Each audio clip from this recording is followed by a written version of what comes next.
오늘은 에베소서 3장 1절에서 13절 말씀을 본문 삼아서 고난 속에 드러난 복음의 비밀과 교회의 영광이라는 주제를 가지고 같이 은혜 나누는 시간 갖도록 하겠습니다. 에베소서는 옥중서신으로 말 그대로 옥중서신으로 이제 이방인을 위해서 갇힌 자 된 바울이라는 말씀처럼 그 유대인들의 어떤 고소로 인해서 오인으로 인해서 드로비보라는 어떤 사람을 성전에 데려갔다, 이런 어떤 이제 잘못된 사실로 인해서 로마 군인한테 잡혀가고 그 다음에 가이사랴에서 2년을 있다가 그 다음에 로마로 압송되어가는 이런 어떤 상황 속에 이제 갇히게 됩니다. 그 가택연금돼서 이 에베소서라는 어떤 편지를 쓰고 오늘 뭐 갇힌 자 된 나 바울 이런 어떤 말이 사용되게 됩니다. 특히 이제 특히 에베소는 말 그대로 가장 긴 가장 많은 어떤 시간을 투자해서 전도한 어떤 교회입니다. 2년 3개월 동안, 햇수로는 3년이죠. 2년 3개월 동안, 고린도는 1년 6개월 정도, 뭐 이렇게 해서 1년 6개월에 비하면 2년 3개월이면 굉장히 긴 기간 어떤 여기 에베소 교회에다 투자를 했다고 볼 수 있겠죠. 그만큼 에베소는 말 그대로 소아시아 어떤 중심지였고 다문화, 다신교 사상에 있었고 특히 아데미 여신 숭배 사상으로 인해서 많은 사람들이 경제적 이 아데미 여신 상을 이렇게 만들어 가지고 생활을 영위하는 그런 사람이 많았다고 얘기를 합니다. 이런 어떤 배경 속에서 이제 1장은 바울이 그리스도에 주신 어떤 구원과 영적 축복, 그 다음에 창세전에 우리를 택하시고 그리스도를 통해서 구속과 제사함을 주셔서 성령 안에서 상속자로 세우셨다는 어떤 내용이 나옵니다. 이제 에베소서에서는 뭐 예정론과 뭐 무조건적 선택 이런 어떤 내용이 좀 어렵게 다가올 수 있으나 그 핵심은 창세 전에 그리스도 안에서 이렇게 예정했고 그리스도 안에서 어떤 혈통이나 어떤 행위 이것이 없이 그냥 예수 그리스도를 믿음으로 구원을 주시겠다는 어떤 선택을 무조건적 선택을 얘기를 합니다. 그 다음에 2장에서는 우리 이방인이 한때 죄와 허물로 죽었었지만 하나님의 사랑과 긍휼로 이제 그리스도 안에서 살게 되었음을 말합니다. 또한 십자가로 유대인과 이방인의 그 담을 헐었다 이렇게 얘기합니다. 유대인과 이방인은 예수님이 유대인과 이방인을 십자가로 담을 허셔서 하나 되게 하셨다, 이 말은 무슨 말이냐면 유대인과 이방인의 차이는 율법 혈통입니다. 혈통이고 그들은 율법을 지키고 있었어요. 그런데 예수님께서 율법의 요구를 다 이루시고 말미암아 율법을 폐하셨어요. 율법에는 의식법, 도덕법, 시민법이 있는데 의식법을 예수님이 십자가로 폐했기 때문에 이제 유대인과 이방인의 차이가 없어진 거예요. 유대인과 이방인의 차이. 그래서 담을 허셨다 이렇게 얘기를 합니다. 그래서 이제 우리도 이방인도 성도의 어떤 지체로서 하나님이 가족이 되고 성령 안에서 하나님이 거하실 성전으로 지어져 간다 이렇게 얘기합니다. 성전으로 지어져 간다는 것은 작게는 어떤 개인의 어떤 마음의 성전을 얘기하고 더 나아가서는 교회 공동체를 얘기를 하는 것입니다. 이게 하나님이 거할 성전으로 지어져 간다 이렇게 표현하고 있습니다. 그리고 이제 본문 3장 1절에서 13절 말씀은 바울이 이제 로마의 감옥에 있었던 상황에서 이걸 시작합니다. 감옥에 갇힌 것이 이제 사람의 눈에는 억울하게 붙잡힌 죄수처럼 보였을 것입니다. 그러나 바울은 자신을 그렇게 부르지 않고 나는 그리스도 예수의 죄수다. 예수 복음을 인해서 이 말 그대로 이방인을 위해서 갇힌 자 된 바울 이렇게 말한 것처럼 예수의 제수다 이렇게 얘기를 합니다. 로마 황제의 제수가 아니라 예수의 제수다 이렇게 당당하게 고백합니다. 그 감옥에 갇힌 일까지라도 하나님의 주권과 이렇게 섭리 안에 있음을 이렇게 고백하는 겁니다. 로마 군에 잡혀왔지만 유대인들의 고소로 인해서 로마군에 잡혀왔지만 그것까지라도 주님의 섭리, 하나님의 절대 주권 안에 있음을 바울이 고백하는 모습을 볼 수 있습니다. 오늘 본문에서는 바울이 오랫동안 감추었던 이런 배경 속에서 놀라운 비밀을 선포합니다. 그 비밀은 복음의 하나님의 어떤 감추었던 비밀은 바로 이방인도 유대인과 함께 하나님의 상속자가 된다는 거죠. 물론 2장에서 그걸 얘기를 했죠. 유대인과 이방인의 담을 예수님의 십자가로 헐으셨다. 율법을 폐함으로 말미암아 유대인과 이방인이 하나 된 거예요. 율법을 폐한다는 것은 예수님께서 십자가로 율법의 요구를 만족케 하셨다. 만족케 하셨기 때문에 그렇게 됩니다.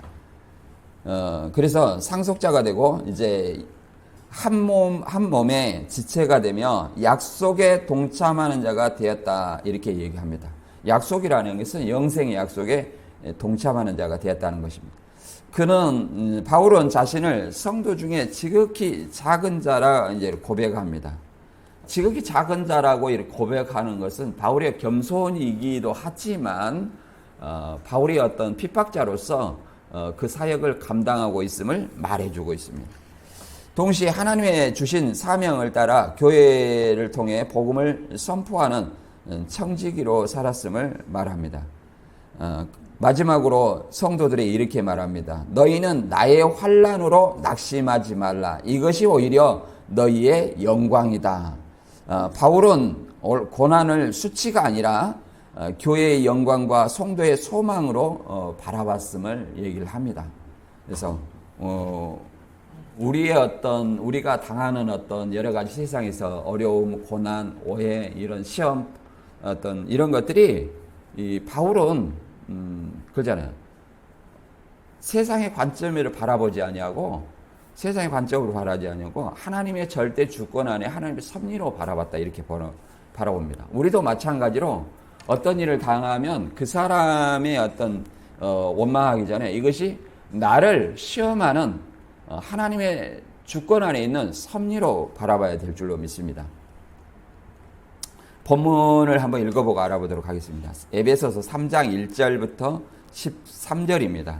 같이 읽어보겠습니다. 이러므로 그리스도 예수의 일로 너희 이방인을 위하여 갇힌 자 된 나 바울이 말하거니와 너희를 위하여 내게 주신 하나님의 그 은혜의 경륜을 너희가 들었을 터이라. 곧 계시로 내게 비밀을 알게 하신 것은 내가 먼저 간단히 기록한과 같으니 그것을 읽으면 내가 그리스도의 비밀을 깨달은 것을 너희가 알 수 있으리라.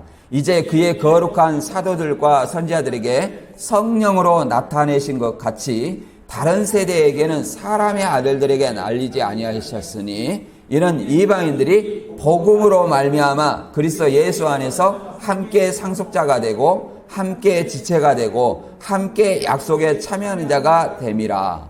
이 복음을 위하여 그의 능력이 역사하시는 대로 내게 주신 하나님의 은혜의 선물을 따라 내가 일꾼이 되었노라. 모든 성도 중에 지극히 작은 자보다 더 작은 나에게 이 은혜를 주신 것은 측량할 수 없는 그리스도의 풍성함을 이방인에게 전하게 하시고 영원부터 만물을 창조하신 하나님 속에 감췄던 비밀의 경륜이 어떠한 것을 드러내게 하려 하심이라.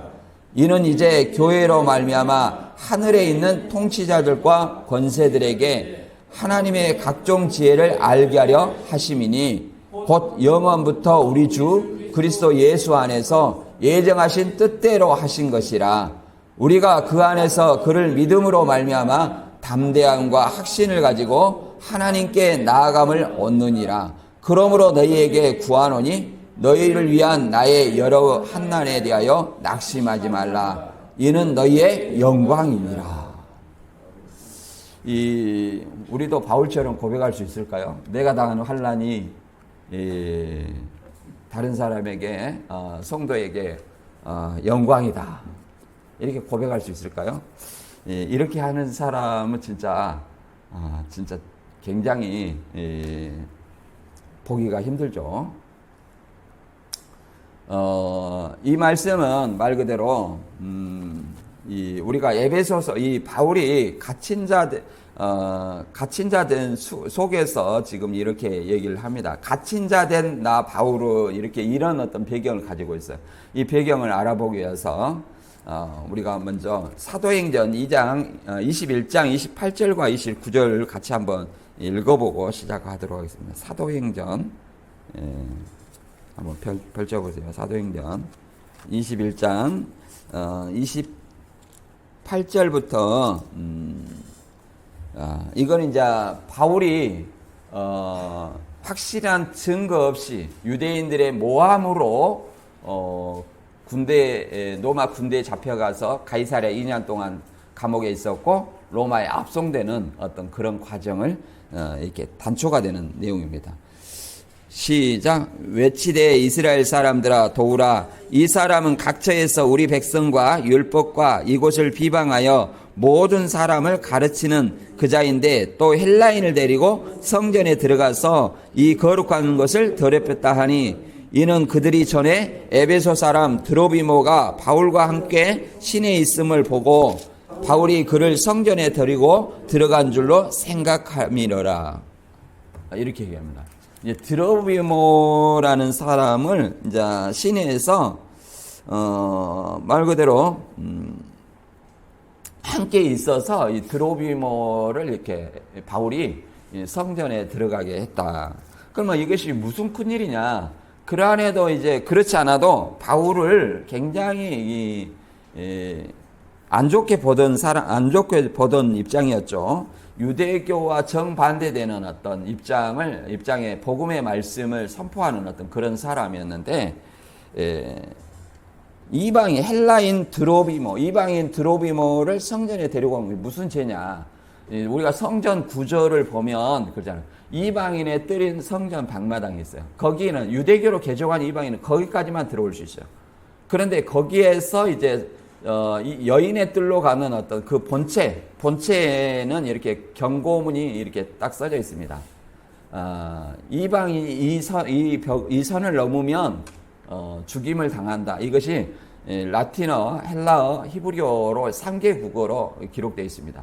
그만큼 이방인이 그 성전을 범한다는 것은 굉장히 어떤 죽음의 형벌을 가할 정도로 굉장히 유대인들은 금기시해 왔어요. 그래서 유대인 여인은 여인의 뜰, 그잖아요. 이방인의 그 경계를 넘어서 여인의 뜰에 들어갈 수 있었고, 그 다음에 유대인 남자는 여인의 뜰을 넘어서 이스라엘 뜰, 그 다음에 제사장의 뜰, 이렇게 그 철저한 어떤 신분제가 있었습니다.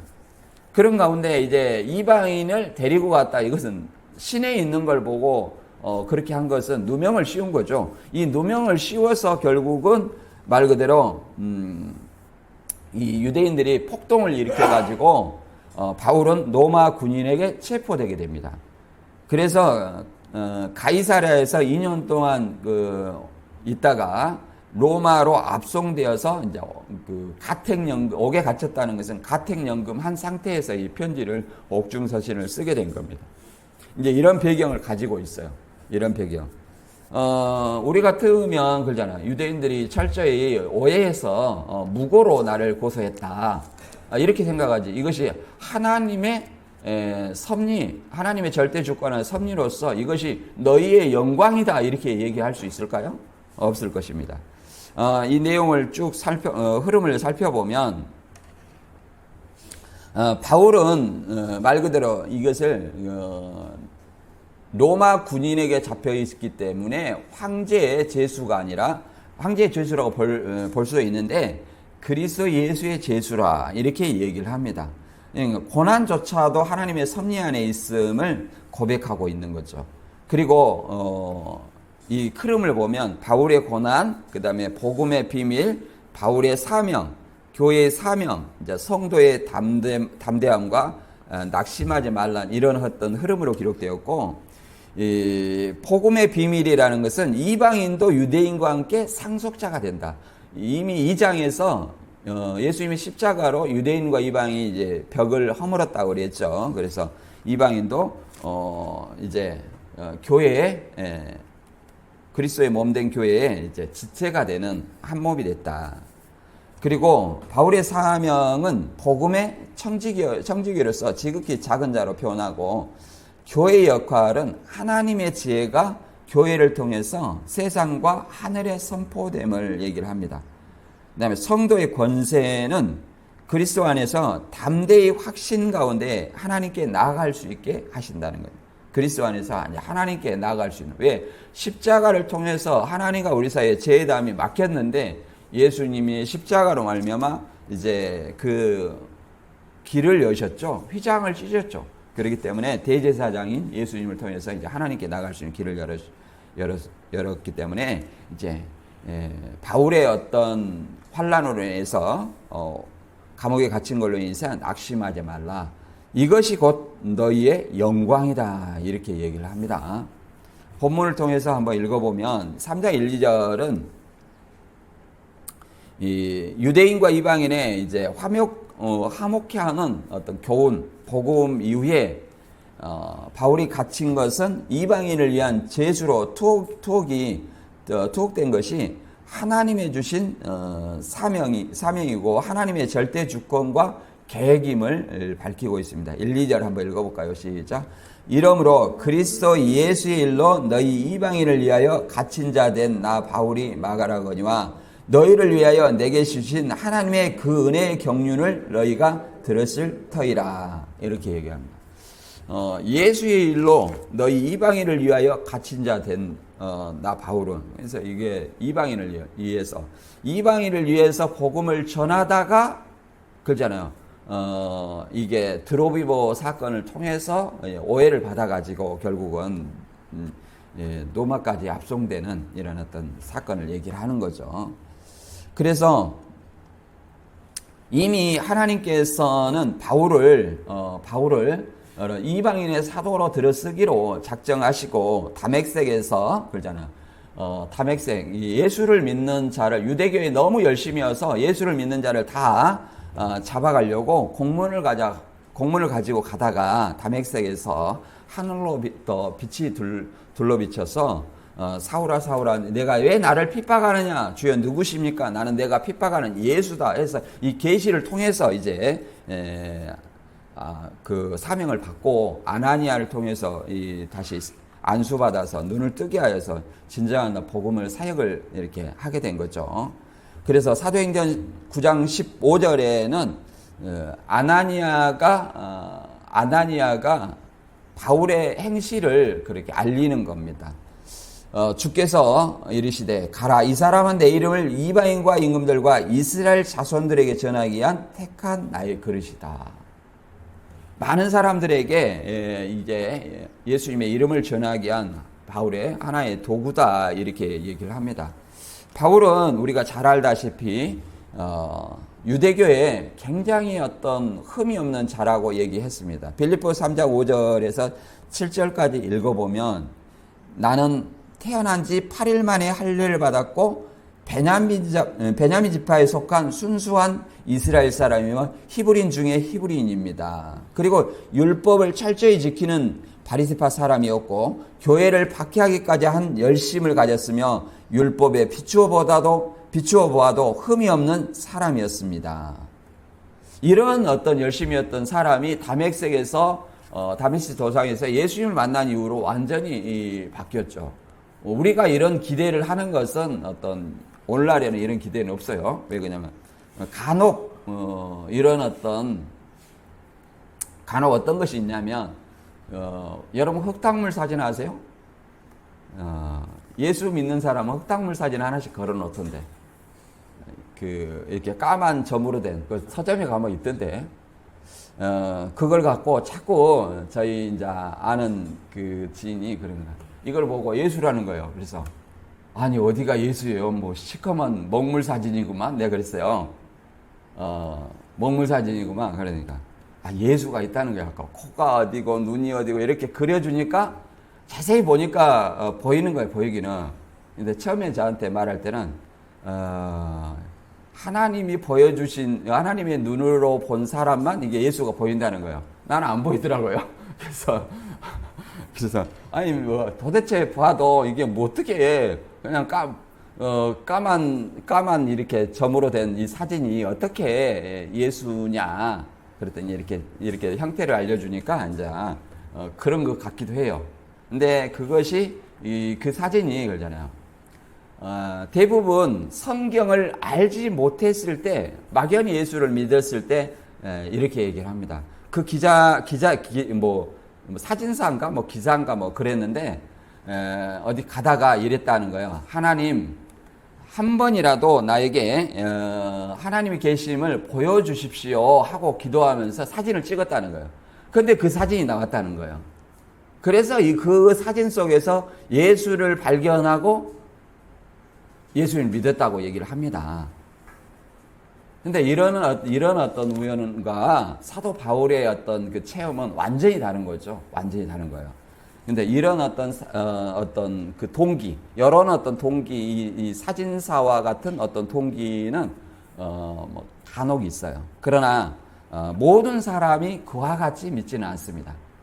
복음을 통해서 믿기도 하고 또 여러 가지 어떤 그 믿음의 어떤 계기는 달라요. 저 같은 경우는 말 그대로 저희 작은 어머니가 굉장히 어떤 신실한 신자였는데 저를 그냥 전도를 했어요. 그냥 굉장히 누가 봐도 신자야. 신앙인이야 누가 봐도. 그런 어떤 가운데 저를 교회 다니자. 그러니까 성경주의에서 교회 다니지 않게 제가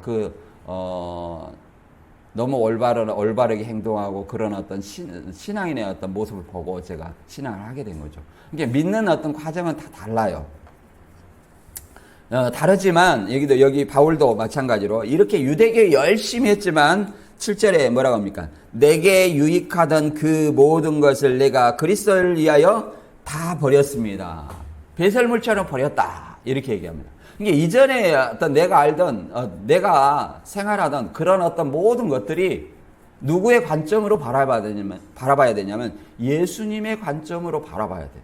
여전히 내가 세상에 있던 그런 관점으로 나를 바라보는 것이 아니라, 세상을 바라보는 것이 아니라 누구의 관점으로? 예수님의 관점으로 바라봐야 돼요.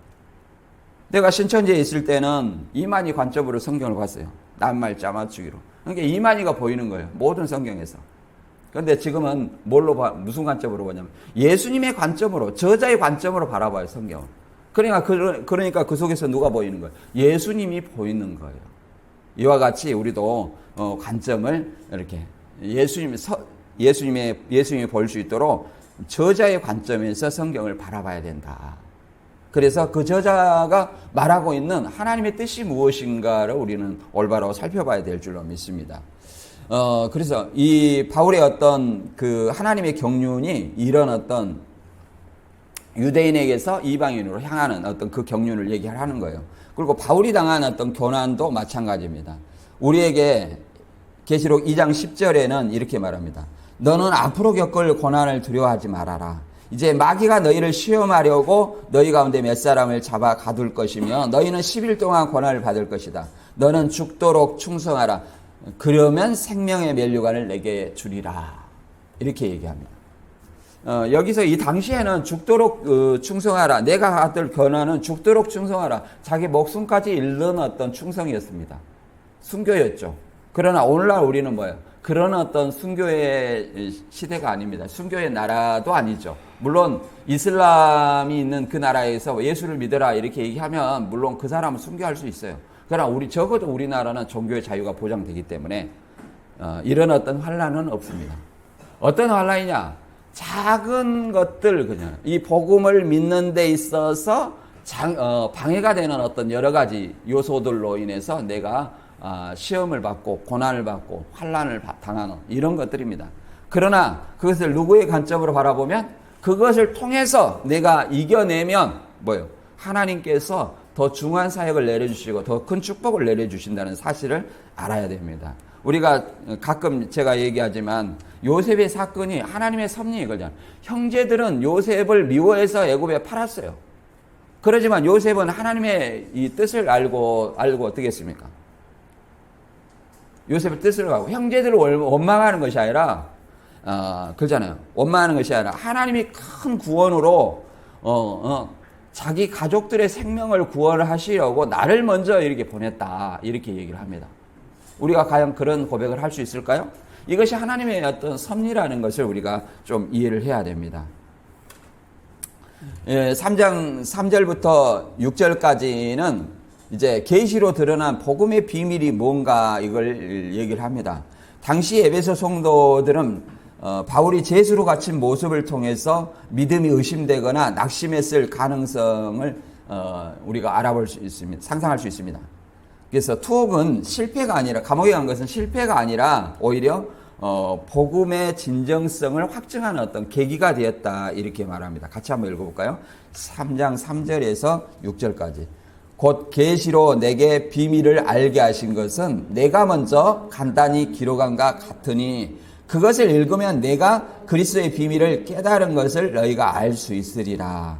이제 그의 거룩한 사도들과 선지자들에게 성령으로 나타내신 것 같이 다른 세대에게는 사람의 아들들에게 알리지 아니하셨으니 이는 이방인들이 복음으로 말미암아 그리스도 예수 안에서 함께 상속자가 되고 함께 지체가 되고 함께 약속에 참여하는 자가 됨이라.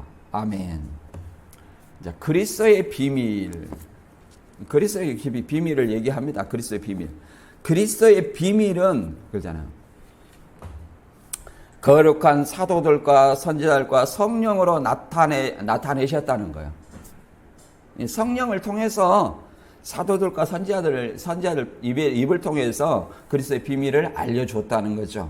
그러나 다른 세대라는 것은 이전에는 사람의 아들들에게 알지 않았다. 예수님이 이전에는 사람의 아들들에게는 이렇게 알리지 않았다는 거죠. 뭘? 그리스도의 비밀을. 그러나 이제는 그러잖아요. 이제는 거룩한 선지자들과 사도들과 선지자를 통해서 나타내셨다는 거예요. 그 비밀은 뭐냐?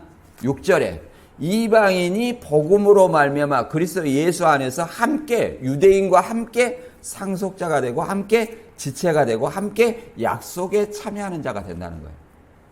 여기서 유대인이라는 것은 예수 그리스도를 믿는 유대인과 이방인의 차별이 없기 때문에 이렇게 얘기를 합니다.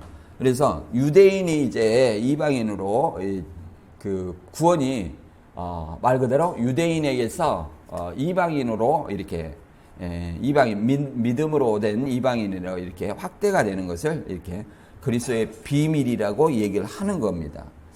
사도행전 26장 17절에는 이렇게 얘기합니다. 내 백성과 이방인들에게서 너를 구출하여 그들에게 보내겠다. 이제 너는 그들의 눈을 뜨게 하여 어둠에서 빛으로 사단의 세력에서 하나님에게로 돌아오게 하고 나를 믿어 죄에서 용서받고 성도들이 받는 하늘나라의 축복을 받게 하라. 이렇게 얘기를 합니다. 그래서 내 백성과 이방인들에게 너를 구출하여 이렇게 얘기합니다. 눈을 뜨게 하여 어둠에서 빛으로. 어둠은 뭐야? 무지에서 그러잖아요. 사망에 거하는 사람들. 그 다음에 사탄의 세력에서, 그죠? 하나님을 안 믿는 백성은 사탄의 세력이죠. 하나님께로 돌아오고 나를 믿어 예수님을 믿어 죄에서 용서받고 성도들이 받는 하늘나라의 축복을 받게 한다. 성도들이 받는 하늘나라의 축복은 뭐 영생입니다. 부활과 영생이죠. 여기서 비밀이라는 것은 말 그대로 다시 설명하면 그리스도의 비밀은 구약에는 감춰져 있던 하나님의 계획이 이제 예수님을 통해서 드러난 겁니다. 그래서 그리스도의 비밀이라는데 이방인도 그리스도 안에서 함께 하나님의 자녀가 되는 것을 얘기합니다. 이것이 이제 로마서 16장 25절에도 나와 있습니다. 하나님은 내가 전하는 기쁜 소식과 예수 그리스도에 관해서 선포된 말씀으로 여러분을 믿음에 굳게 세우실 수 있습니다. 그 기쁜 소식은 오랜 세월 동안 감춰졌던 비밀이었습니다만 이제는 영원하신 하나님의 명령으로 예언자들이 그를 통해 계시되고 알려져서 모든 민족이 믿고 순종하게 되었습니다. 모든 민족이 믿고 순종하게 되었습니다. 그래서 로마는 그죠. 이방인의 어떤 교회가 세워진 데죠. 로마는. 그런데 그들에게도 이제 복음의 기쁜 소식이 전해져서 하나님의 자녀가 되게 한다. 이게 비밀이라고 얘기를 합니다. 예수님은 갈라디아서 3장 28절과 9절에도 나와 있지만 유대인이나 헬라인이나 종이나 주인이나 남자나 여자나 예수 안에서 하나다. 너희가 그리스도의 것이면 아브라함의 자손이여 약속대로 유업을 열자니라. 이런 것처럼 이제 아브라함의 후손이 구원받을 이스라엘과 유대인으로서 구원받을 자였으나 이제 예수 그리스도를 통해서 이제 선민이 누구로 바뀌는 거예요? 그리스도인으로 바뀌는 거예요. 그리스도인이 아브라함의 후손이고 이스라엘이고 유대인이라는 칭호를 갖습니다.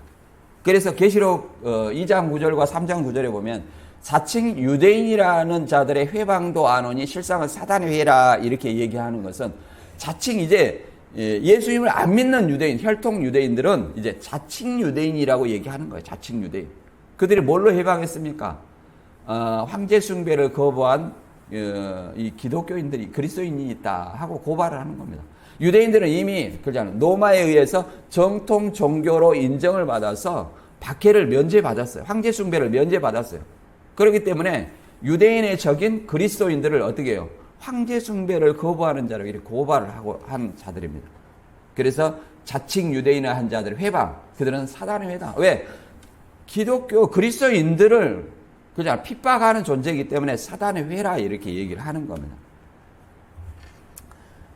베드로도 이렇게 얘기를 합니다. 대표적으로 베드로가 말 그대로 사도행전 10장에 보면 이방인 고넬료가 구제와 구시기도를 할 때에 그 기도가 하나님 앞에 상달되었어요. 그걸로 인해 선을 행하는 것으로 구원받는 것이 아니라 요바에 있는 베드로를 청하라 이렇게 얘기했죠.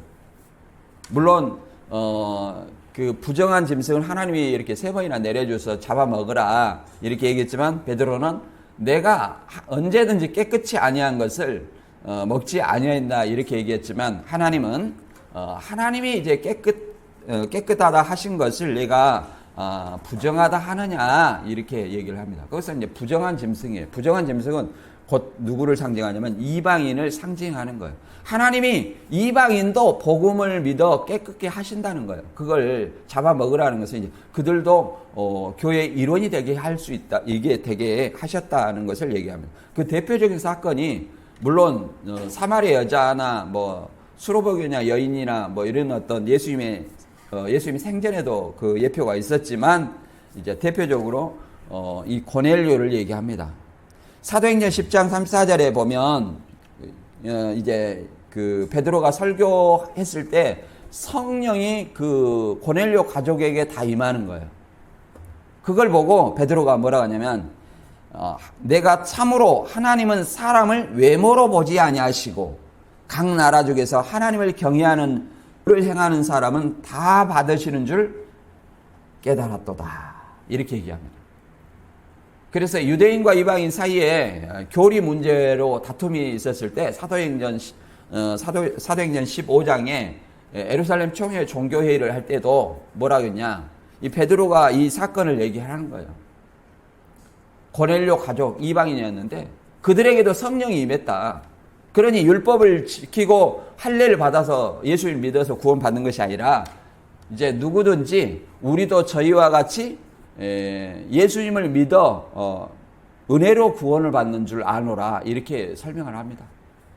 그때 예수님 형제 야고보가 이렇게 얘기합니다. 다만 그 신전 문화를 갖고 있는 이방인들에게 우상의 더러운 것과 우상의 제물, 그 다음에 음행, 피 이것만 주의하는 것이 좋겠다. 왜? 유대인들에게 걸림이 되기 때문에. 그 유대인들이라는 것은 안식일마다 회당에서 글을 읽는 그 유대인들에게 걸림이 되기 때문에 이것만 주의하면 좋겠다. 이렇게 편지를 하는 것입니다.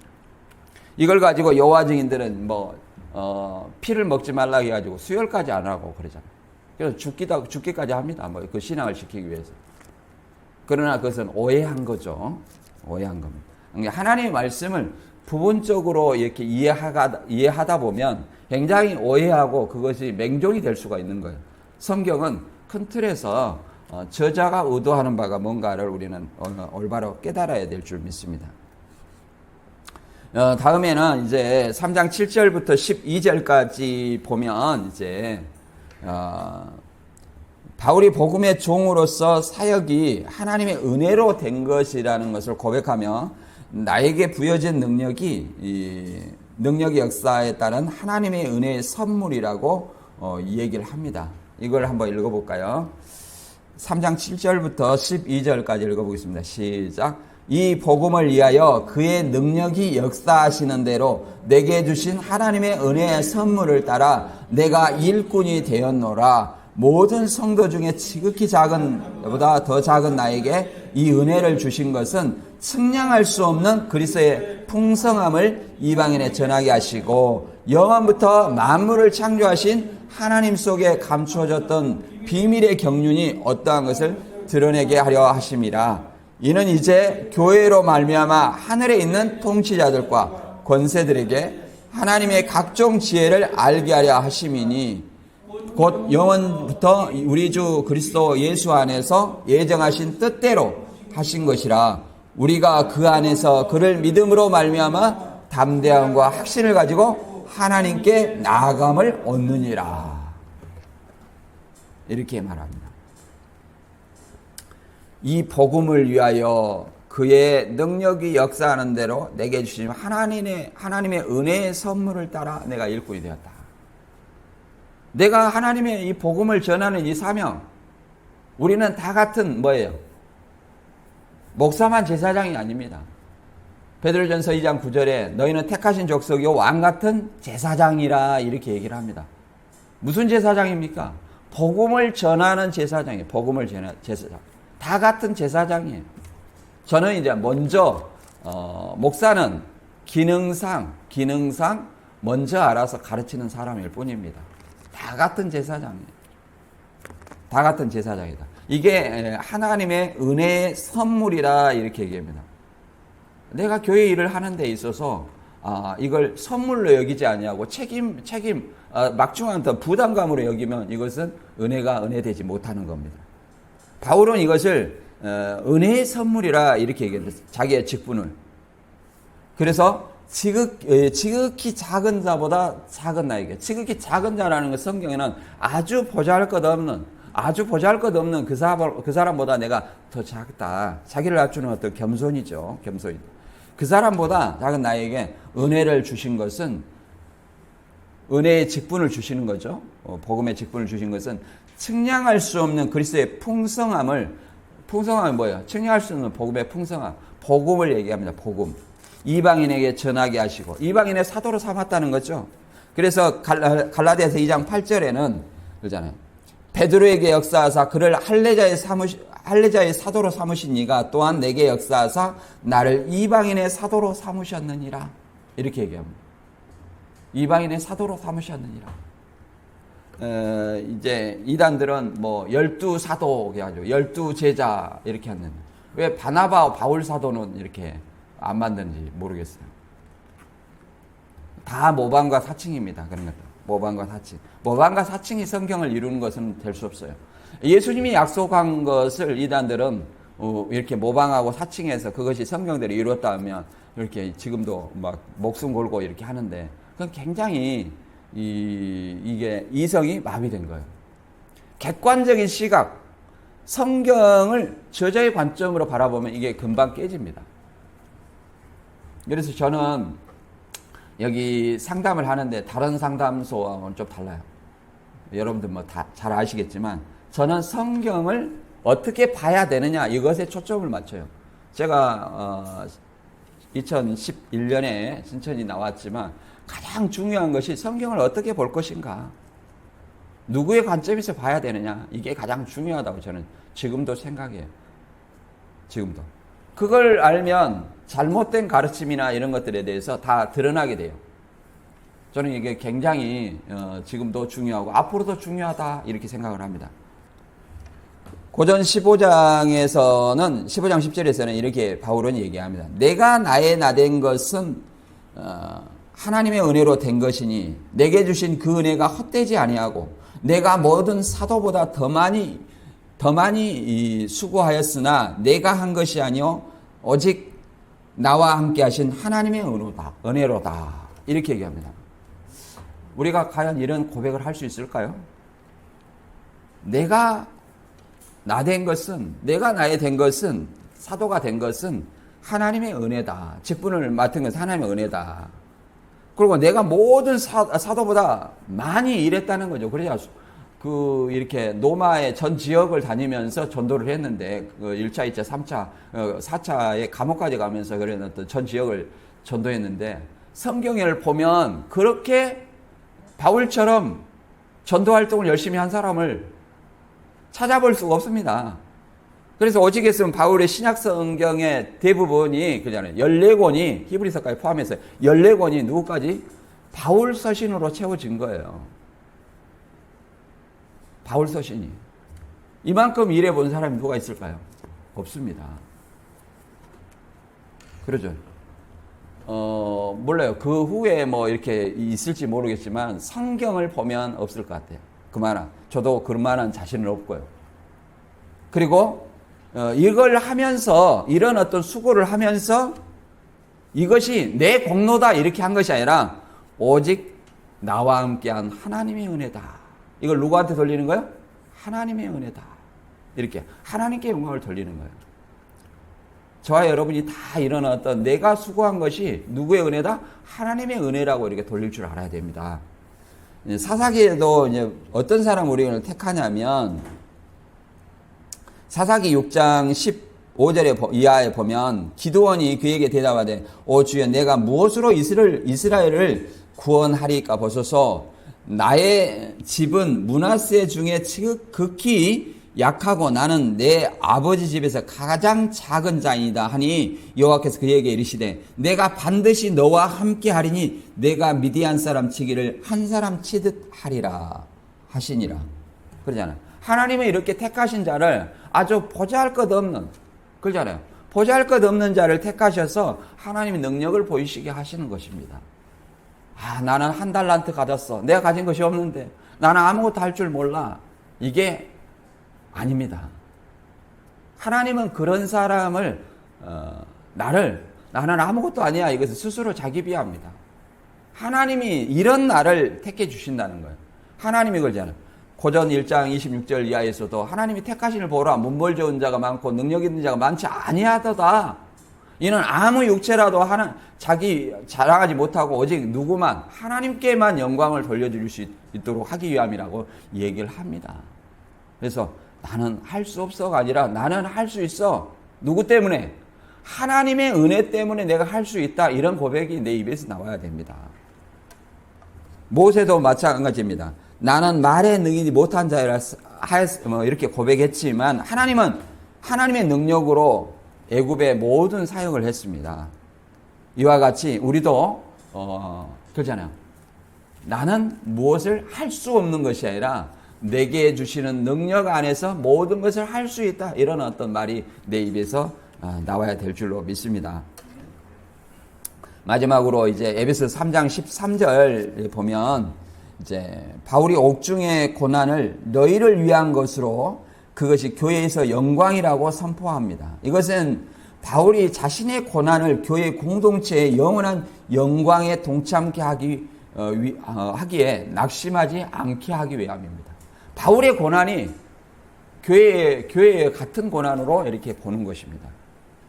그것은 고난 받는 자가 영광이 더 크다는 것을 아는 거예요.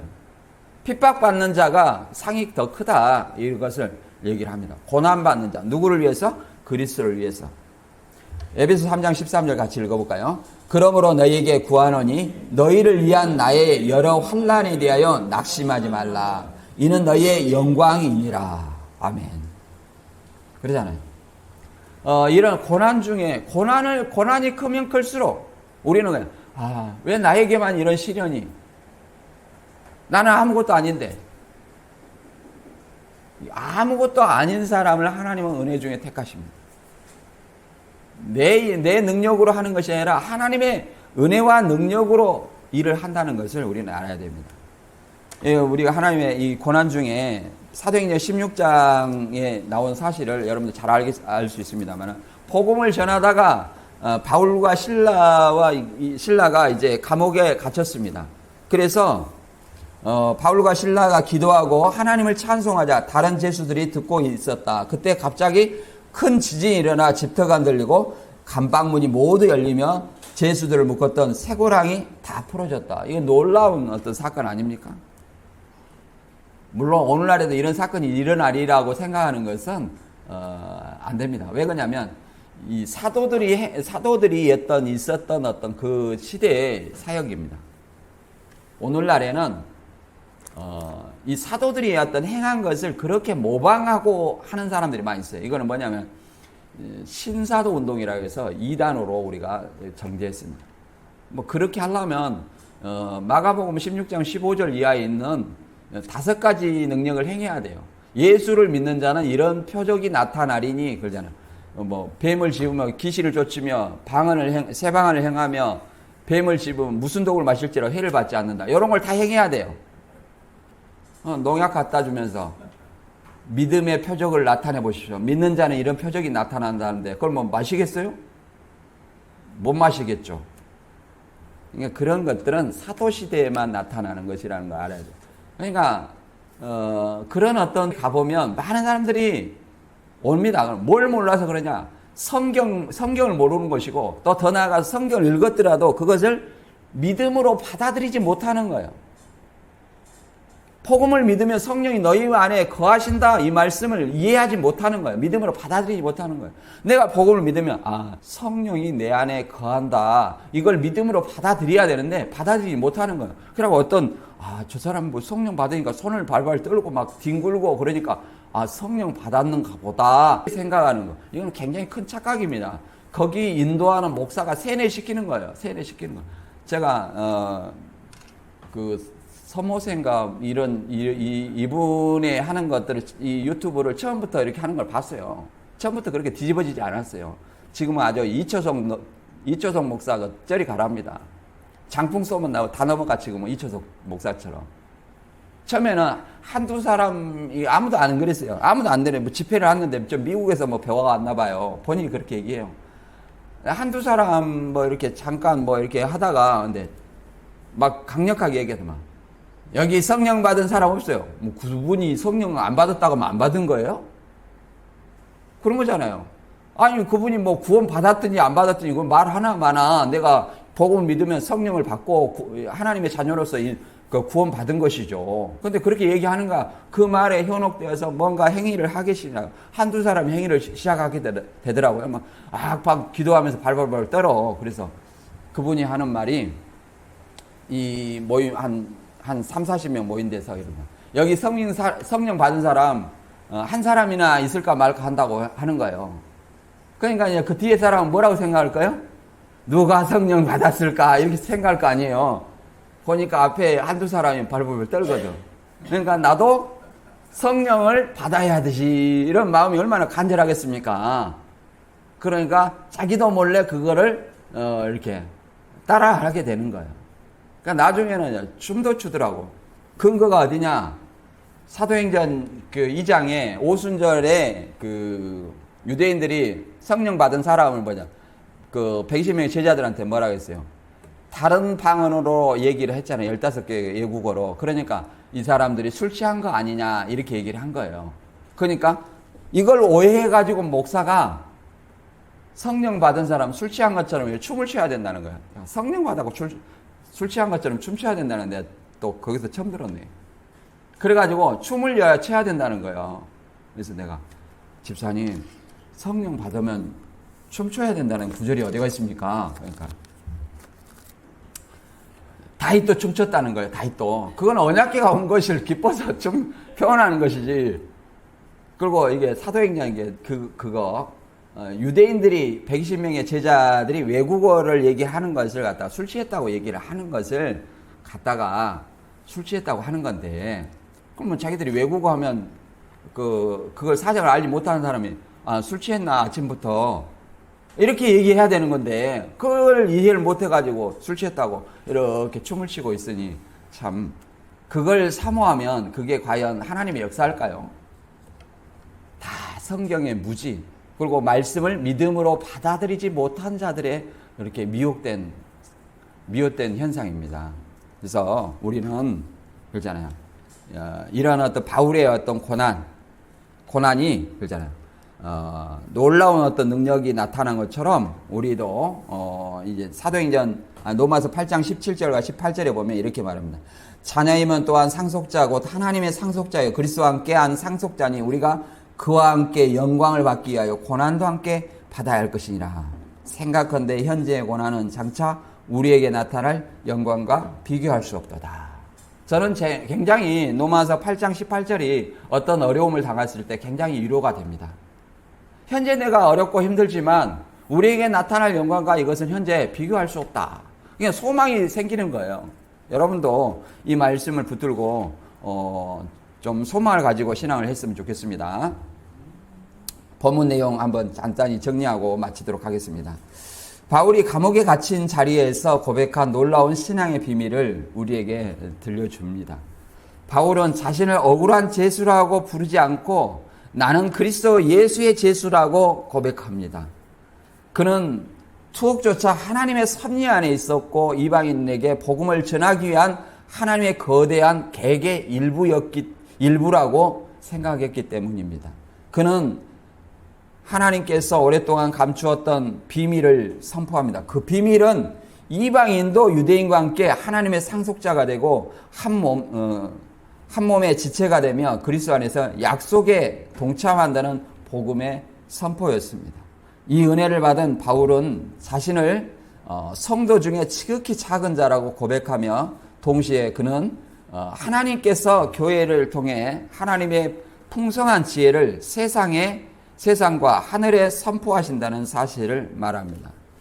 그리고 마지막으로 바울은 그러므로 너희는 나의 환난으로 낙심하지 말라.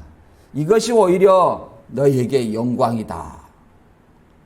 바울은 고난을 두려움이 아니라 교회의 영광으로 또 성도의 소망으로 받아들였습니다. 오늘 우리에게도 바울처럼 억울하고 답답한 상황, 또 갈등, 쉽게 풀리지 않는 문제, 여러 가지 고난이 우리 앞에 있습니다. 혹시 우리는 그 자리에서 낙심하고 있지 않습니까? 바울은 감옥에서조차 하나님의 섭리를 바라보았고 고난을 영광으로 해석했습니다. 그렇다면 오늘 우리는 우리의 고난을 어떻게 이해해야 합니까? 하나님은 우리의 연약함과 고난조차 복음의 통로로 사용하시고 또 우리의 통로로 사용하십니다. 그러므로 우리도 고난을 새롭게 바라보고 교회의 사명을 붙들며 복음을 위해 담대히 하나님의 은혜가 있기를 소망하고 나아가기를 주님의 이름으로 축원합니다.